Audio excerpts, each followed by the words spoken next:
Assalamualaikum warahmatullahi wabarakatuh. Innal hamdalillah nahmaduhu wa nasta'inuhu wa nastaghfiruh wa na'udzu billahi min sururi anfusina wa min sayyiati a'malina may yahdihillahu fala mudilla lahu wa may yudlil fala hadiya lahu. Ashhadu an la ilaha illallah wahdahu la syarika lah wa ashhadu anna Muhammadan abduhu wa rasuluhu la nabiyya wa la rasula ba'dah. Allahumma salli ala Muhammad wa ala ali Muhammad kama sallaita ala Ibrahim wa ala ali Ibrahim innaka Hamidum Majid. Wa barik ala Muhammad wa ala ali Muhammad kama barakta ala Ibrahim wa ala ali Ibrahim innaka Hamidum Majid. Qala Allah ta'ala fi kitabil karim ya ayyuhalladzina amanu taqullaha haqqa tuqatih wa la tamutunna illa wa antum muslimun. Wa qala Rasulullah sallallahu alaihi wasallam ittaqillah haitsuma kunta wa atbi'is sayyi'atal hasanata tamkhuha wa khaliqin nasa bi khuluqin hasanin. Allahumma la sahla illa ma ja'altahu sahla wa anta taj'al hasna idza syi'ta sahla. Amma ba'd. Alhamdulillah, marilah kita senantiasa mengucapkan rasa puja dan puji syukur kehadirat Allah Subhanahu wa taala, yang mana pada malam hari ini kita masih diberi nikmat kesempatan, nikmat kesehatan, nikmat iman, nikmat Islam. Itu adalah karunia dari Allah Subhanahu wa taala. Yang kedua, salawat serta salam tetaplah tercurah dan terlimpah kepada baginda Rasulullah sallallahu alaihi wasallam, kepada keluarganya, para sahabat-sahabatnya, dan orang-orang yang senantiasa istiqomah di jalannya. Bapak dan ibu-ibu, pada malam hari ini kajian Islam yang akan disampaikan oleh Ustadz Fatih Izil Islam seperti biasa tafsir Al-Quran, yang pada pekan lalu masih tetap membahas surat Al-Baqarah pada juz yang kedua. Langsung saja saya serahkan kepada Ustadz Fatih Izil Islam. Waktu dan tempat kami persilakan. Tafadhal Ustadz.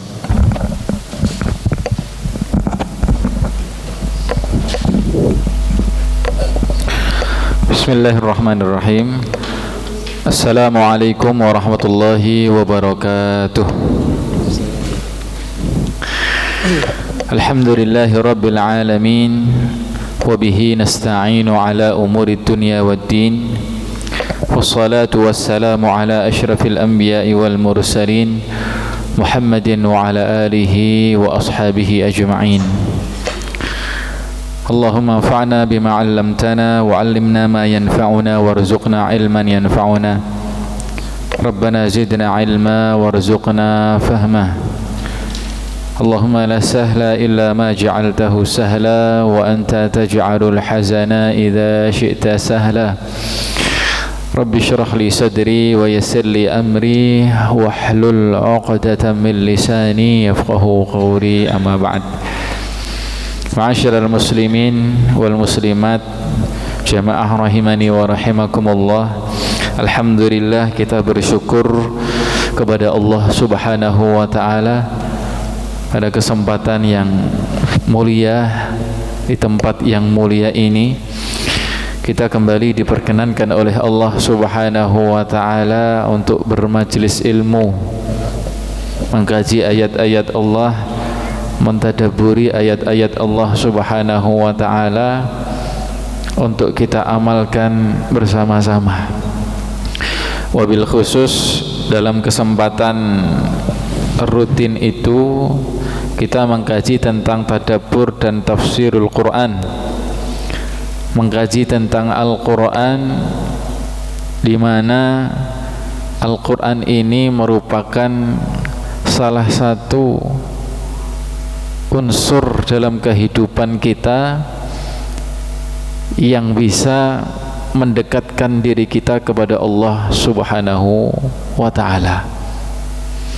Manakala seseorang semakin dekat dengan Al-Quran, semakin bermulazamah, dia memiliki perhatian khusus dengan Al-Quran, ingin membacanya, ingin berusaha memahami, ingin berusaha mengamalkan isinya, maka insya Allah dia akan semakin dekat dengan Allah Subhanahu wa ta'ala. Oleh karena itu, ada salah seorang sahabat bernama Abu Hurairah radhiyallahu ta'ala anhu. Beliau pernah menasihatkan kepada kita semua, innal baital ladzi, sesungguhnya rumah tuqra'u fihi al-Quran, yang di dalamnya banyak dibacakan Al-Quran, banyak diisi dengan pendidikan Al-Quran, maka tanziluhur rahmah, rahmat Allah Subhanahu wa ta'ala akan turun kepada keluarga yang ada di dalam rumah tersebut. Wa taqrabu minhu al-malaikah, dan para malaikat akan senantiasa mendekat masuk ke dalam rumah tersebut. Sebaliknya, rumah yang di dalamnya jarang atau bahkan tidak pernah dibacakan ayat Al-Quran, hati-hati di dalam keluarganya itu kosong daripada Al-Quran, tahjuruhul malaikah, maka para malaikat itu akan menjauh dari rumah tersebut, dan sebagai gantinya yang akan mendekat adalah jin dan para syaitan. Maka ma'asyiral muslimin rahimani wa rahimakumullah, semoga ini menjadi wasilah kita, majelis ilmu kita ini menjadi wasilah kita untuk semakin meningkatkan keimanan kepada Allah, meningkatkan kedekatan kita kepada Allah Subhanahu wa ta'ala. Baik, jamaah arsyadani wa arsyadakumullah, pada kesempatan kali ini biidznillah kita akan melanjutkan kembali tadabbur dan ta'allum kita pada surat Al-Baqarah ayat ke-204 ya. Surat Al-Baqarah ayat ke-204 ya. Karena pada pertemuan sebelumnya kita sudah sampai di ayat ke-203 ya. Ayat yang ke-203, yaitu ayat penutup dalam ayat-ayat haji ya. Jadi bisa dibuka Al-Qur'annya di halaman wadhkurullaha fi ayyamin ma'dudat ya. Wadhkurullaha fi ayyamin ma'dudat, kemudian ayat yang setelahnya, wa minan nasi may yu'jibuka qawluhu fil hayatid dunya. Baik, kita baca dulu ayat tersebut sampai nanti ayat ke-206 ya, 206, kemudian diterjemahkan dulu. Mungkin siapa yang baca? Apa nggih? Kelihatan nggih. A'udzu billahi minasy syaithanir rajim. Bismillahirrahmanirrahim.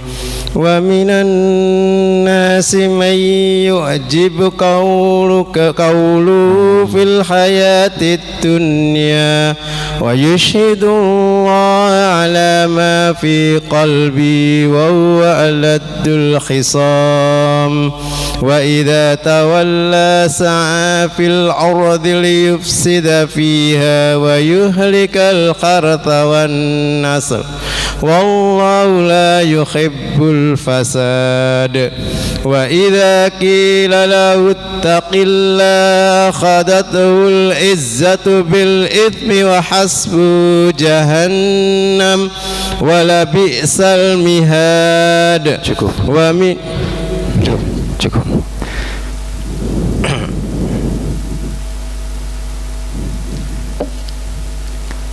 Ketinggalan terjemahannya. Dan di antara manusia ada yang membicarakannya tentang kehidupan dunia, mengumumkan engkau Muhammad dan dia bersamaku kepada Allah. Enggak kelihatan ya. Mungkin Pak Budi gali. Nggih. Dan di antara manusia ada yang membicarakannya tentang kehidupan dunia, mengagumkan engkau Muhammad, dan dia bersaksi kepada Allah mengenai isi hatinya, padahal dia adalah penentang yang paling keras. Dan apabila dia berpaling dari engkau, dia berusaha untuk berbuat kerusakan di bumi serta merusak tanam-tanaman dan ternak, sedang Allah tidak menyukai kerusakan. Dan apabila dikatakan kepadanya, bertakwalah kepada Allah, bangkitlah kesombongannya untuk berbuat dosa, maka pantaslah baginya neraka jahanam, dan sungguh jahanam itu tempat tinggal yang terburuk. Baik, barakallahu fikum jami'an. Jamaah rahimani wa rahimakumullah ta'ala. 3 ayat yang telah dibaca tadi adalah 3 ayat yang banyak membahas tentang sifat-sifat kemunafikan, sifat-sifat kemunafikan. Pada umumnya tema besar dalam 3 ayat tersebut itu adalah tema tentang sifat-sifat kemunafikan yang Allah jelaskan di dalam surat Al-Baqarah, ya. Setelah Allah Subhanahu wa taala menjelaskan tentang sifat-sifat orang beriman, ya. Allah Subhanahu wa taala berfirman, a'udzubillahi minasyaitonir rajim, wa minan nas, dan di antara manusia, ya, di antara manusia, man yu'jibuka qawluhu, man yu'jibuka, ada orang yu'jibuka yang mengagumkanmu. Mu di sini adalah Rasulullah SAW. Ada orang yang mengagumkanmu, membuat kamu terkagum. Apanya? Qawluhu, ucapannya. Dan di antara manusia ada orang yang ucapannya mengagumkanmu, wahai Muhammad. Fil hayati dunya, di dalam kehidupan dunia, ya. Dalam tafsir Ibnu Utsaimin dijelaskan bahwa fil hayati dunya ini maksudnya ada 2 makna yang didapat, bisa 2 arti. Yang pertama adalah berbicara tentang urusan dunia, berbicara tentang urusan dunia itu sampai membuat Rasulullah terkagum-kagum karena saking lihainya, saking pandainya berbicara tentang urusan dunia. Ini makna qauluhu fil hayatid dunya, ya. Jadi kita terjemahkan dulu agar nanti bisa mengambil faedah secara umum. Kemudian makna yang kedua adalah bicaranya tentang akhirat, ya, berbicara tentang akhirat di kehidupan dunia ini, ya. Jadi maksud yang pertama adalah berbicara tentang kehidupan dunia itu luar biasa mengagumkan Rasulullah. Makna yang kedua adalah berbicaranya tentang akhirat, ya, tentang iman, tentang takwa di kehidupan dunia ini saat dia masih hidup. Wa minan nas, dan di antara manusia, man yu'jibuka qawluhu, ada yang ucapannya mengagumkan engkau wahai Rasulullah, fil hayatid dunya, tentang perkara dunia atau tentang perkara agama yang dia bicarakan di kehidupan dunia ini. Wa yusyhidullah, dan dia mempersaksikan Allah. Maksudnya adalah menjadikan Allah sebagai saksi, ya, bersumpah atas nama Allah.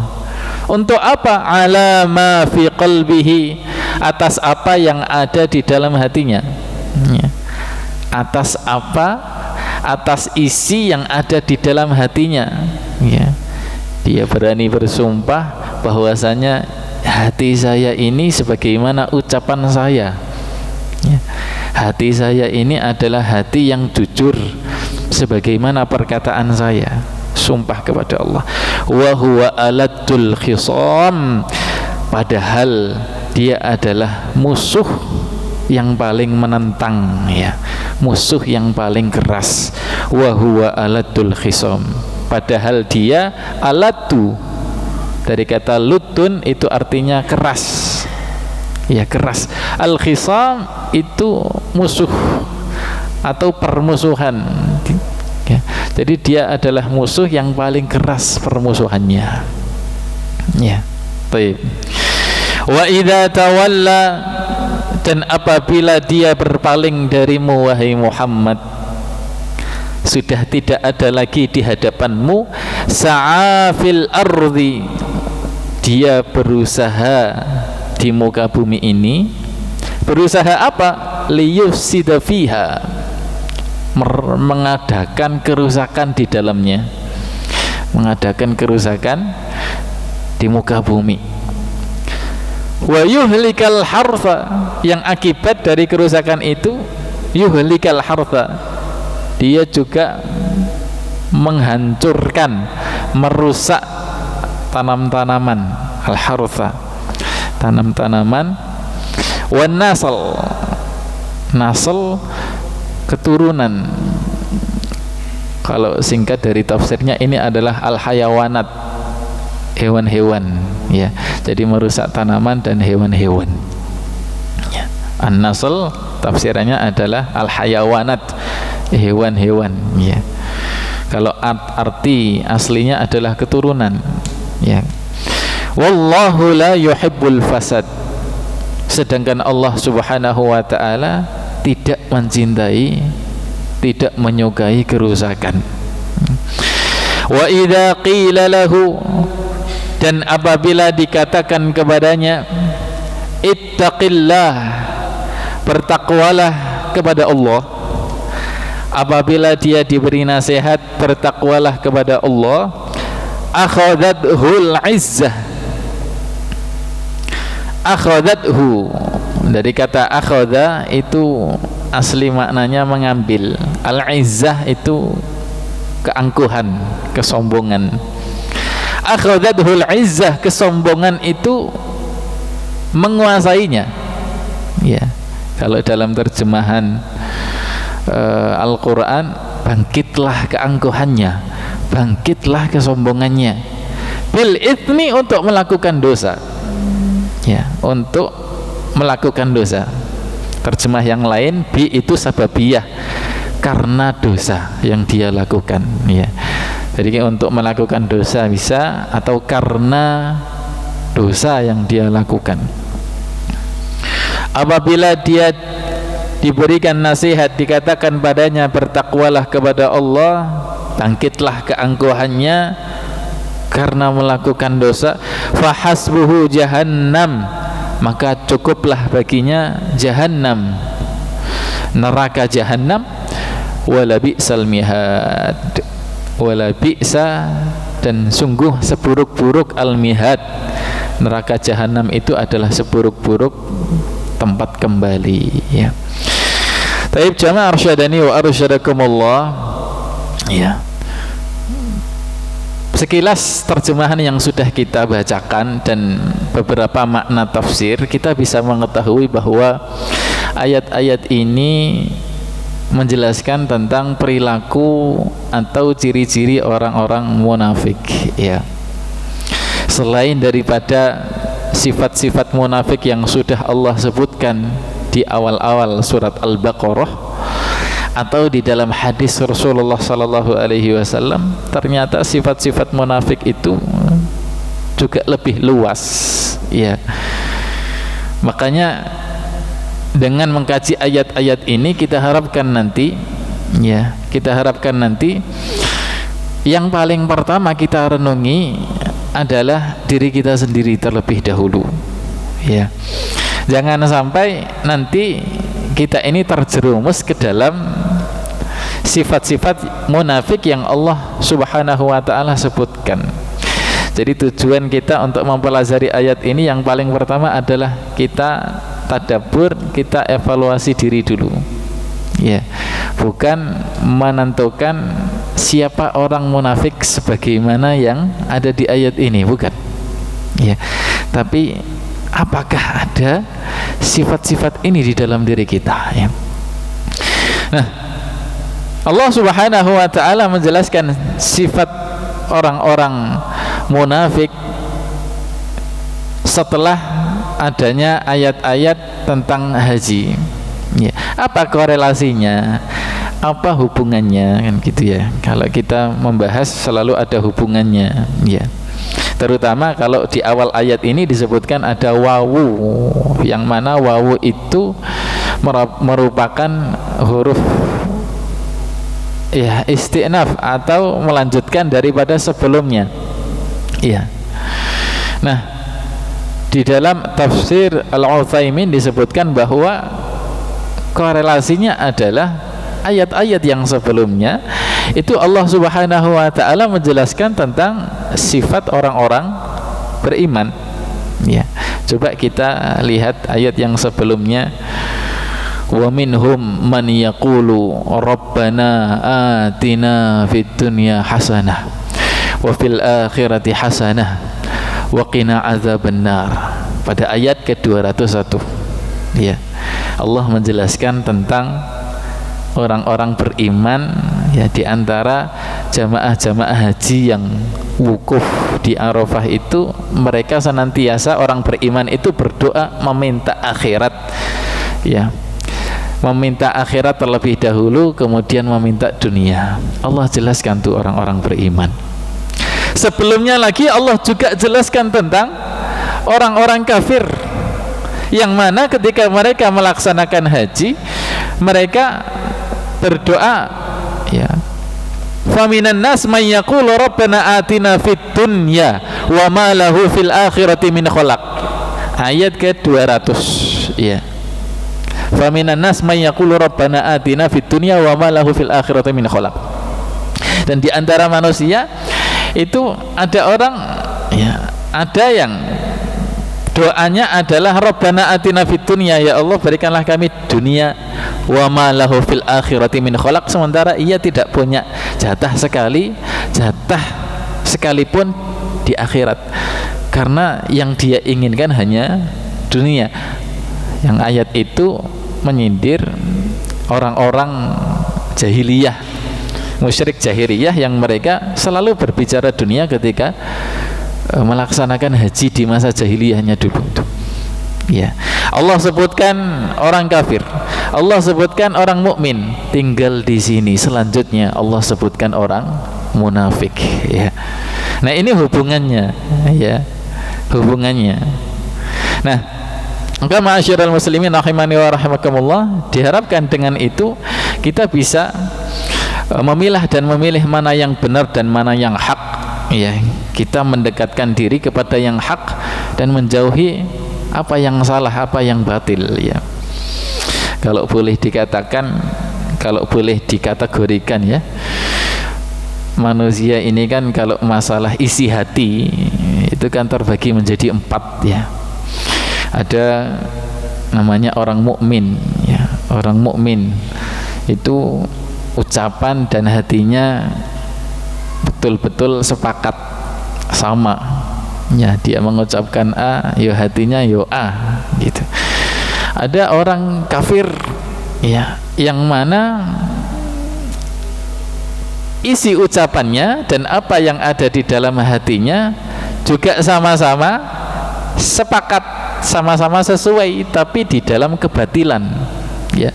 mengucapkannya kufur, isi hatinya juga kufur. Ya. Yang ketiga ada orang fasik yang mana isi hatinya itu ada keimanan, ya, ada keimanan, ada unsur ketakwaan, akan tetapi yang dia ucapkan, yang dia praktekkan itu menyelisihi isi hatinya. Dia berbuat maksiat dengan ucapannya, berbuat maksiat dengan anggota tubuhnya. Ada yang keempat yaitu munafik, ya. Munafik ini isi hatinya penuh kekufuran, kedengkian, tapi lisannya itu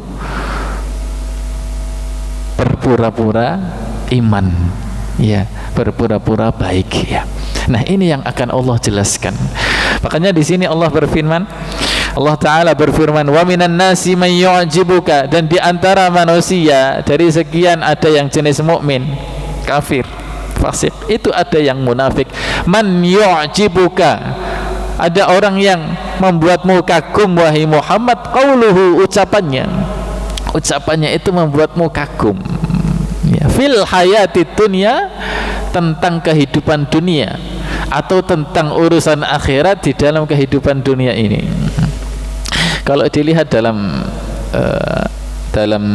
tafsir ini berkenaan dengan salah seorang yang pernah, seorang Quraisy yang pernah mendatangi Rasulullah sallallahu alaihi wasallam. Namanya adalah Al-Akhnas bin Syuraiq, ya, Al-Akhnas bin Syuraiq, ya.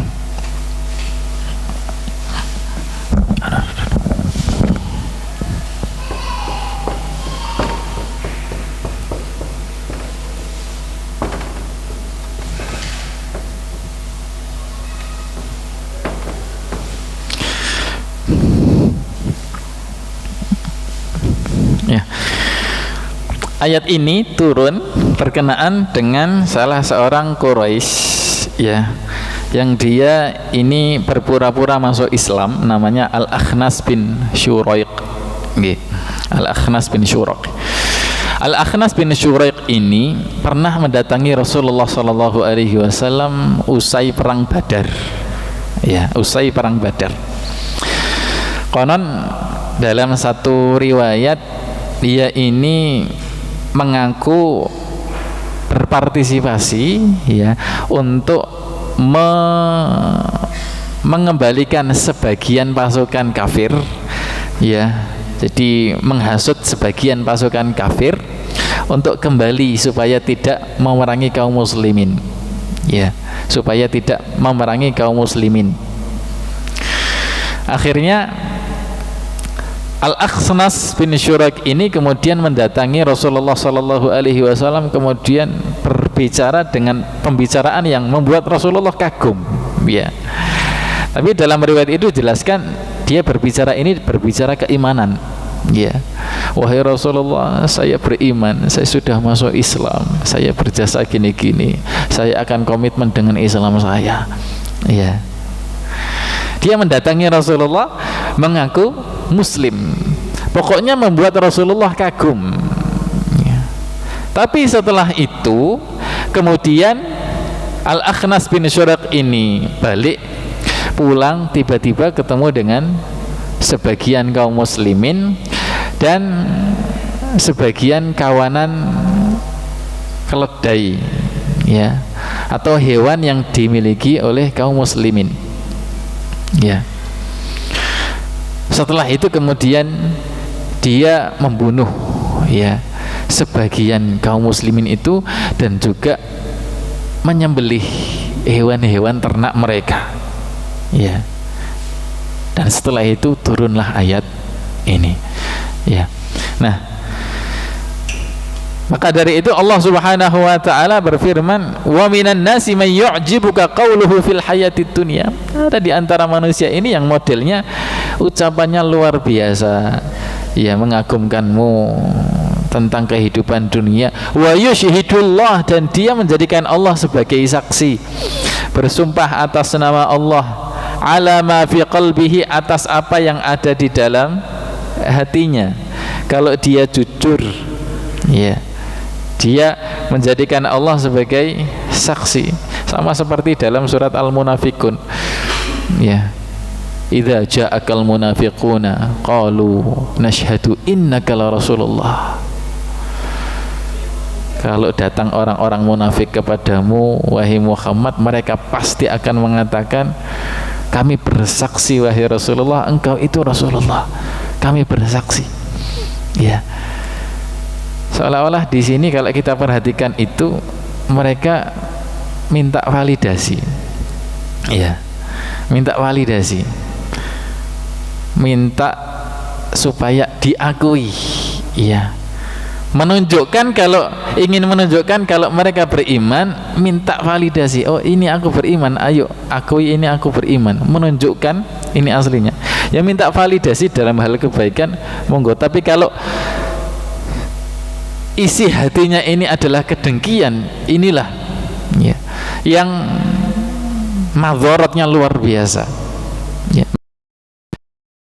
Adalah orang munafik itu lihai dalam berbicara tentang dunia, lihai.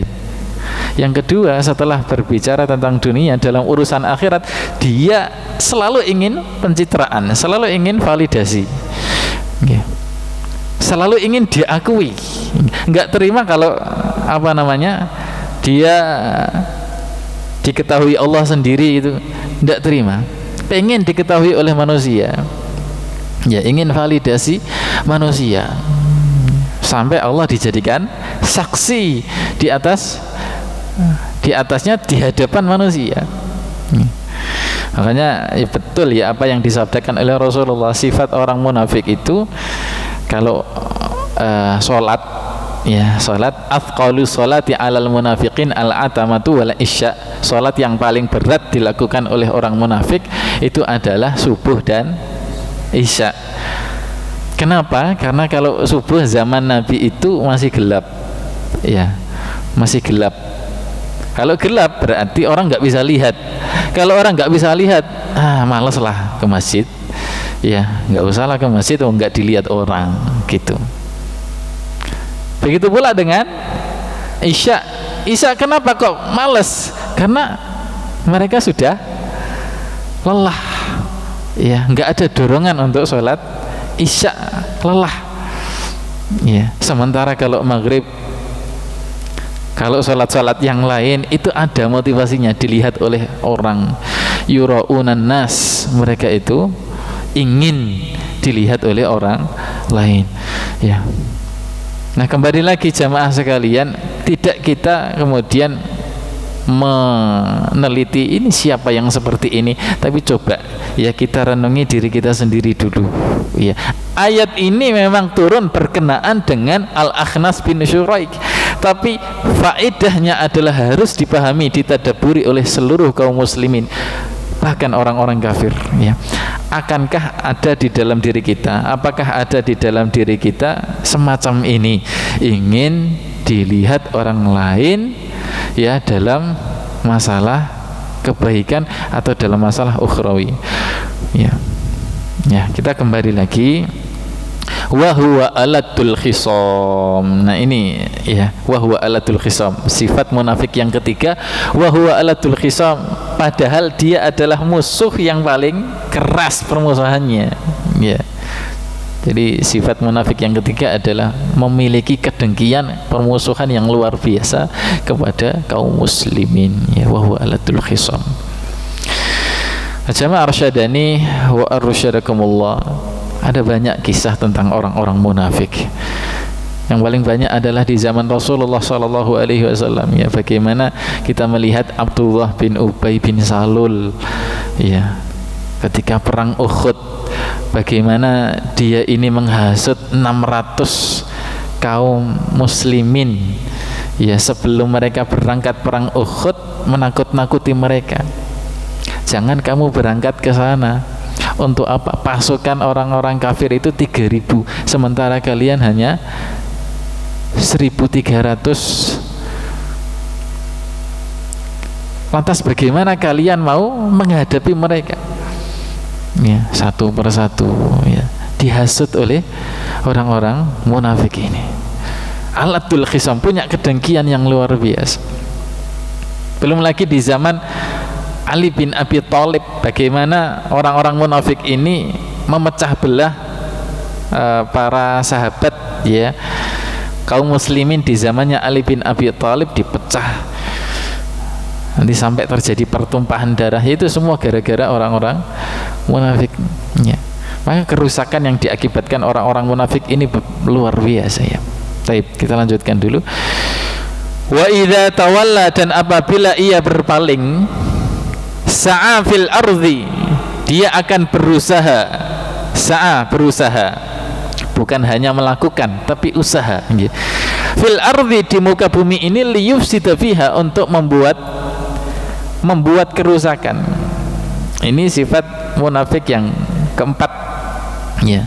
Apabila dia berpaling, sudah tidak di hadapanmu, dia membuat kerusakan di muka bumi.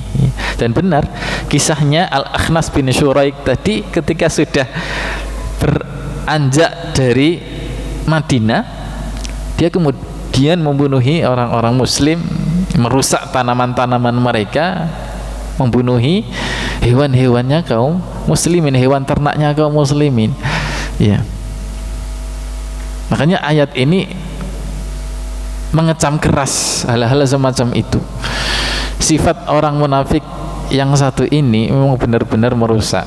Orang munafik itu merusak ya, bukan hanya merusak dirinya sendiri, tapi merusaknya itu pengaruhnya kepada orang lain ya.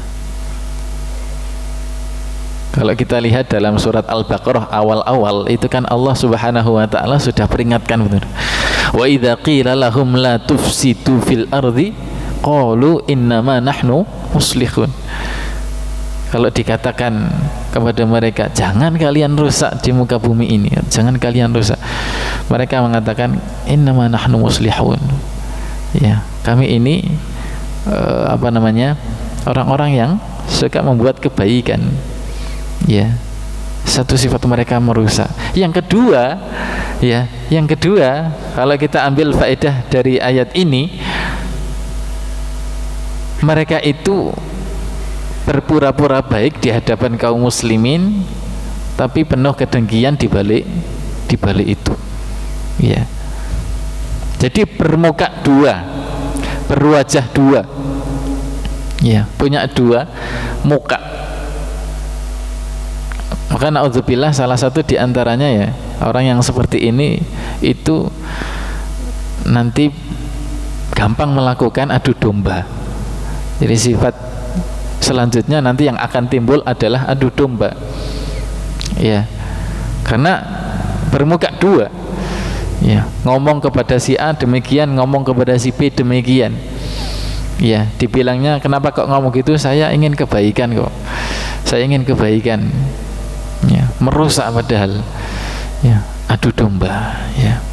Maka ikhwan rahimani wa rahimakumullah ya, dalam ayat ini semoga kita betul-betul mentadaburi ya, mengevaluasi diri kita. Jangan sampai diri kita ini terdapat ya tanda-tanda kemunafikan, baik di hadapan orang lain tapi buruk ketika menyendiri. Baik di hadapan orang lain, terlihat baik di hadapan orang lain, tapi buruk ketika seorang diri di hadapan Allah. Ya, ini yang membuat seseorang, dikatakan oleh para ulama, nanti akan membawa dia ke su'ul khotimah. Ya, karena kebiasaan aslinya itu buruk. Ya, sehingga Allah wafatkan dia dalam kondisi buruk, meskipun dilihat oleh orang lain baik. Ya, siapa ustadz orang yang seperti ini? Ya nggak bisa kita menunjuk orang lain. Yang kita lihat adalah diri kita sendiri, karena ini masalah hati. Nggak bisa menilai orang lain. Masya Allah, sholat di masjid 5 waktu, subhanallah. Tapi ketika berinteraksi dengan harta, dengan uang, dengan koin, dengan transfer, ya timbul keinginan, dan itu dilaksanakan terus menerus. Nah, kalau seperti ini jangan-jangan ada tanda kemunafikan. Ini sudah karakter. Ya, makanya di sini kita perlu introspeksi diri sendiri, jangan sampai kita masuk dalam ancaman ayat tersebut. Tapi sebelum kita lanjutkan, kita adzan dulu barangkali. Kita lanjutkan setelah adzan insyaallah. Kita break dulu adzan, setelah itu dilanjutkan lagi, dan nanti kalau ada kurang paham bisa ditanyakan kepada Ustadz Fatih. Monggo adzan.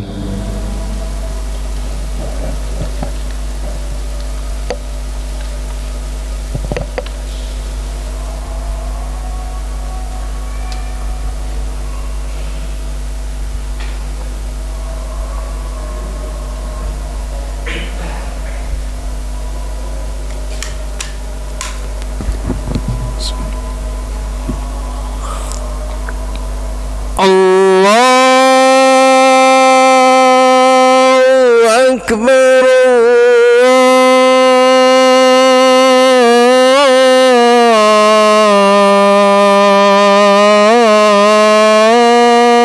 Allahu Akbar, Allahu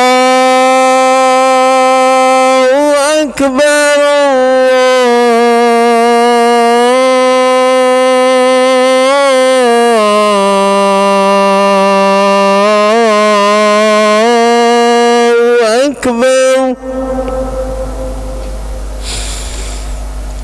Asyhadu an la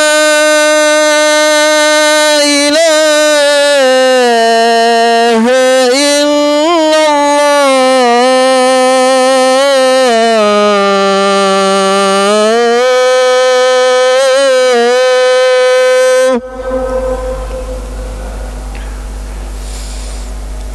Asyhadu an la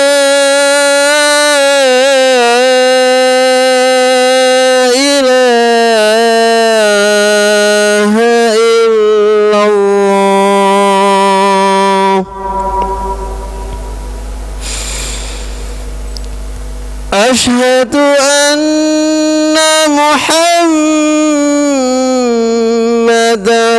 Rasulullah.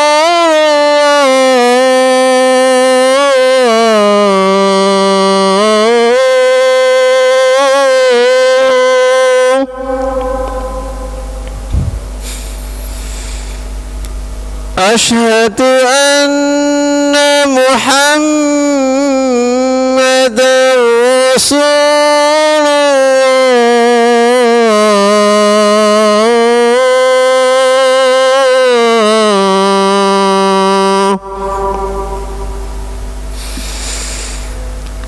Hayya 'alas salah.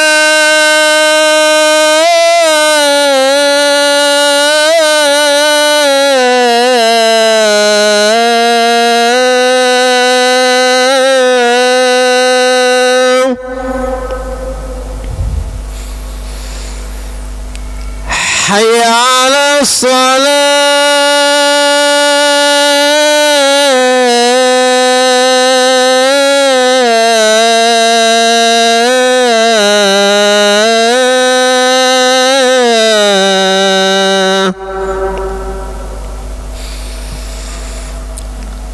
Hayya 'alal falah.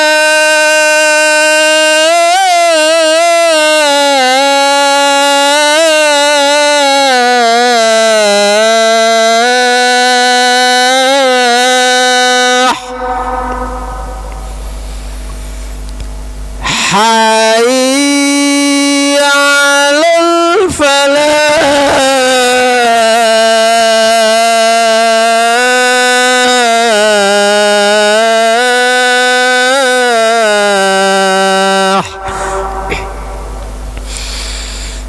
Allahu Akbar.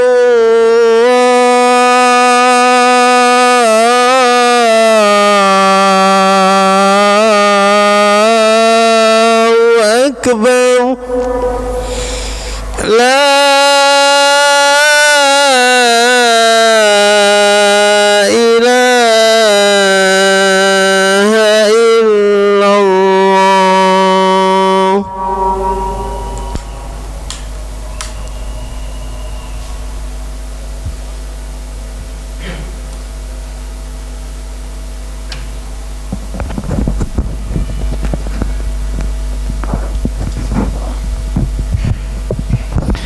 Baik, kita lanjutkan.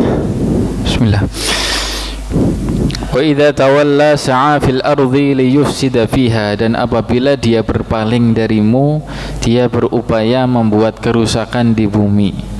Imam As-Sa'di menafsirkan liyufsida fiha, membuat kerusakan di sini adalah melakukan kemaksiatan secara umum, melakukan kemaksiatan, ya. Sehingga akibat dari kemaksiatan itu adalah yuhlikal hartha wan nasl, dia merusak harta, tanam-tanaman, pertanian, wan nasl, dan juga hewan-hewan ternak, ya. Beliau mengatakan bahwa rusak di sini itu salah satu maksudnya adalah hilang keberkahannya, ya, hilang keberkahan. Jadi maksud dari rusak di sini salah satunya adalah rusak dalam arti hilang keberkahannya. Kenapa? Karena maksiat yang mereka lakukan, ya. Maka ikhwani fillah rahimani wa rahimakumullah, apapun bentuk kemaksiatannya, ya, kita akan lihat sendiri dampaknya di muka bumi, baik itu kecil bahkan besar kemaksiatannya itu, ya.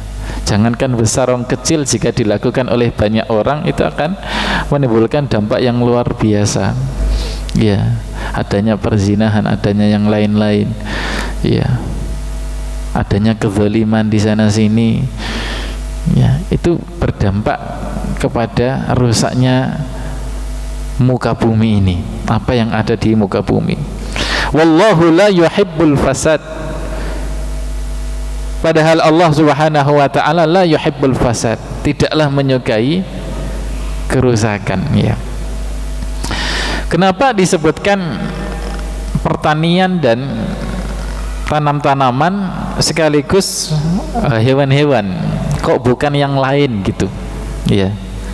Kok bukan yang lain? Kenapa yang disebutkan adalah tanam-tanaman, hewan-hewan, kok bukan bangunan, kok bukan lautan, kok bukan yang lain, ya, padang pasir, ya. Di sini jelaskan karena tanam-tanaman dan hewan-hewan ini adalah aslu khairatil ardi, yaitu sumber penghidupan kebaikan yang ada di bumi, ya. Jadi manusia itu mengkonsumsi, yang dikonsumsi adalah daging hewan-hewan dan juga apa yang dihasilkan dari tanam-tanaman. Kalau ininya rusak, maka rusaklah nanti manusia, ya. Dalam arti apa? Efek daripada kerusakan yang dihasilkan oleh orang-orang munafik, ya, nanti imbasnya kepada semuanya.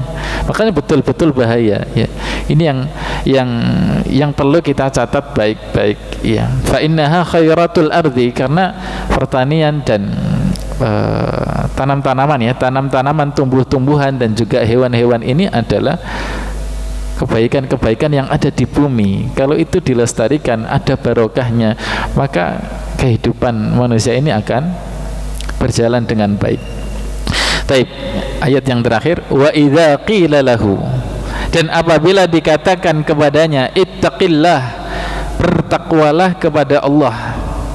Wa idza qila lahu, dan apabila dikatakan kepadanya.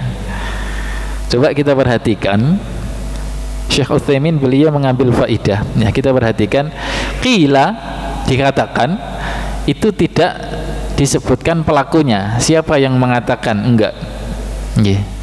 Tidak disebutkan pelakunya.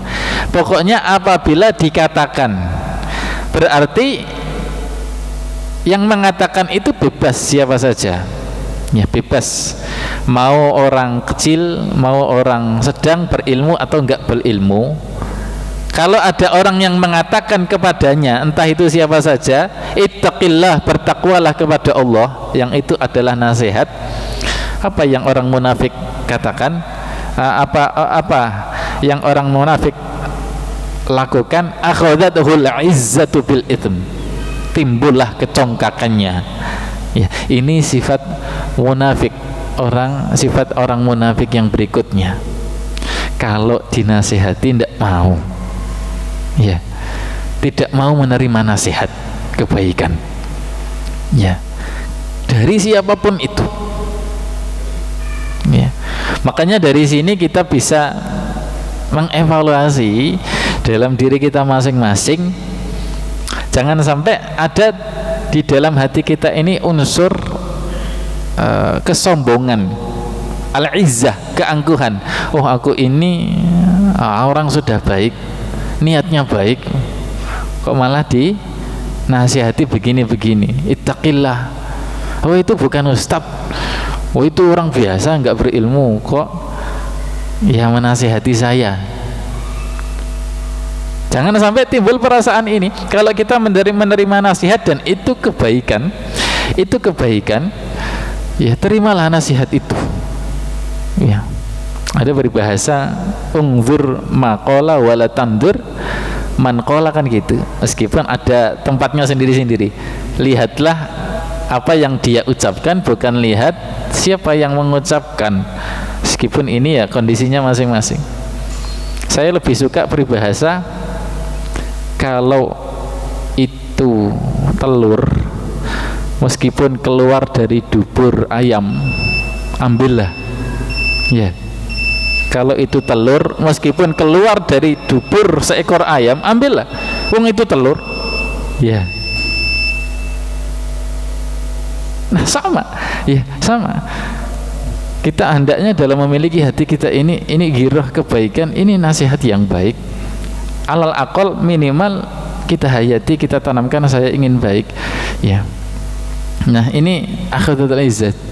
Jangan sampai ada sifat-sifat seperti iblis, di mana ketika dia disuruh oleh Allah bersujud kepada Nabi Adam, timbullah kecongkakannya. Qala ana khairum minhu. Ya Allah, saya itu lebih baik daripada dia, lebih baik daripada dia. Khalaqtani min nari wa khalaqtahu min tin. Engkau ciptakan aku ya Allah dari api, sementara engkau ciptakan Adam itu dari tanah. Saya lebih baik darinya ya Allah. Nah, siapa yang bilang api itu lebih baik daripada tanah? Nih, kalau kita lihat api itu kan untuk hidup saja, dia tidak akan hidup kecuali merusak yang lain, menghanguskan yang lain, ya kan? Api itu kan nggak bisa hidup kecuali ya merusak dulu, merusak yang lainnya dulu, baru dia bisa hidup. Tapi kalau tanah, coba lihat nih, tanah itu masya Allah, ya ada biji di situ disirami, tumbuhlah dia, ya lentur sifatnya, ya. Dan tanah itu meningkat, sebagaimana meningkatnya harga tanah setiap tahunnya, ya. Ya, meningkat terus. Lah kalau api, dari dulu korek api ya segitu-gitu aja harganya, nggak meningkat, ya. Ya itu. Qala ana khairum minhu. Jangan sampai, ya. Fahasbuhu jahannam, maka cukuplah baginya neraka jahannam, wala bi'sal mihad, dan jahannam itu adalah seburuk-buruk tempat kembali, ya, al-mihad, ya. Terakhir jamaah sekalian, al-mihad di sini catatannya, al-mihad itu berasal dari kata mahdun, ya. Mahdun itu kita sering dengar minal mahdi ilal lahdi, gitu. Apa istilahnya itu? Dari lahir sampai mati, ya. Kata-kata awalnya apa itu? Thalabul ilmi minal mahdi ilal lahdi. Tuntutlah ilmu, ya. Utlubul ilma minal mahdi ilal lahdi. Tuntutlah ilmu dari kita semenjak buayan, ya, mahdin, dari buayan ibu, ilal lahdi, sampai kita masuk liang lahat, ya. Nah, buayan ini kan, kita dari mahdun ini, kita dibuai ini kan, mau bagian depan mau bagian belakang, kita kan kesentuh sama ibu kita ini, didekap, ya. Nah, bayangkan kalimat ini Allah Subhanahu wa ta'ala gunakan ketika di neraka, wala bi'sal mihad. Dari segala sisi, baik punggung mereka, baik, ya, dada mereka, semua dari arah sisi mereka disentuh oleh neraka, didekap oleh neraka jahannam. Maka seburuk-buruk tempat adalah neraka jahannam, wala bi'sal mihad. Ya, dari sini kita, ya, kita harus timbul rasa khasyah, ya, takut kepada Allah, ya, bahwasanya neraka itu keras siksaannya terhadap orang-orang yang seperti ini, ya, sampai disebut disebut seperti ini oleh Allah Subhanahu wa taala. Wallahu taala alam bisawab ya. Demikian yang saya sampaikan, semoga yang sedikit ini bisa bermanfaat. Insyaallah kita akan lanjutkan pada pertemuan yang akan datang. Wabillahi taufiq wal hidayah war ridha wal inayah. Wassalamualaikum warahmatullahi wabarakatuh.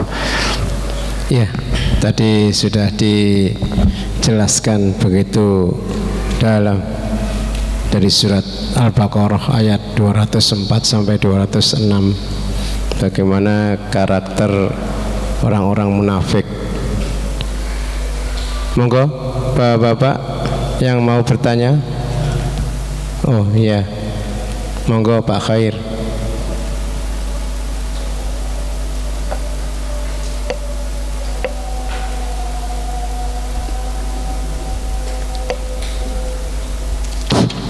Assalamualaikum warahmatullahi wabarakatuh.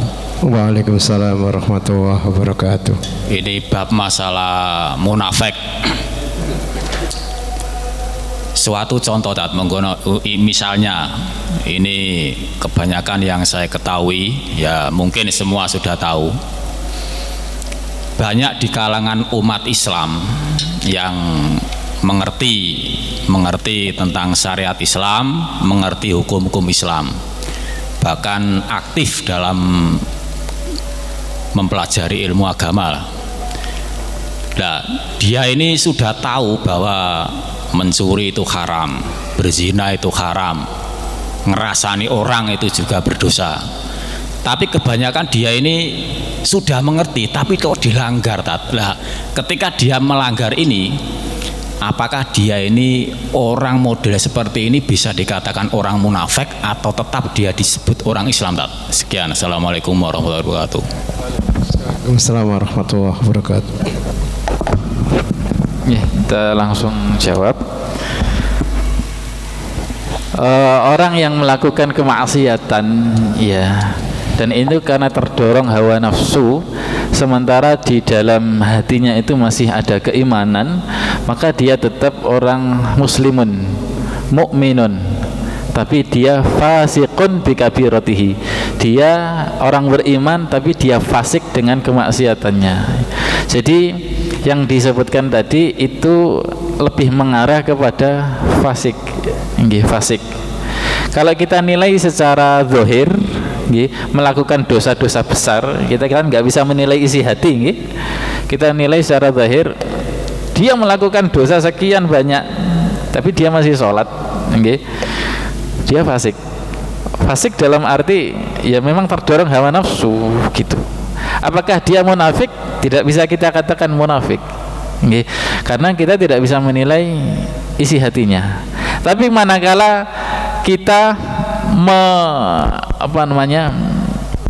mengatakan secara umum, jika di dalam hatinya itu menyimpan kekufuran, ya kedengkian, terus kok di luarnya itu juga dia melakukan kemaksiatan, tapi juga menunjukkan keislaman, ya dia munafik. Jadi takaran munafik itu kalau hatinya itu ada tadi aladul khisom, ya permusuhan dengan Islam, kedengkian dengan Islam, gitu. Pak Khair, jazakumullah khairan. Bukan, sebelumnya kita tutup dengan bacaan hamdalah dan doa kafaratul majlis. Alhamdulillahirabbil alamin. Subhanakallahumma bihamdika asyhadu an la ilaha illa anta astaghfiruka wa atubu ilaih. Dari saya sebagai pembawa acara, kalau ada kata yang salah, kurang berkenan bagi Bapak dan pemirsa yang live streaming, saya mohon maaf yang sebesar-besarnya. Akhirul kalam, assalamualaikum warahmatullahi wabarakatuh.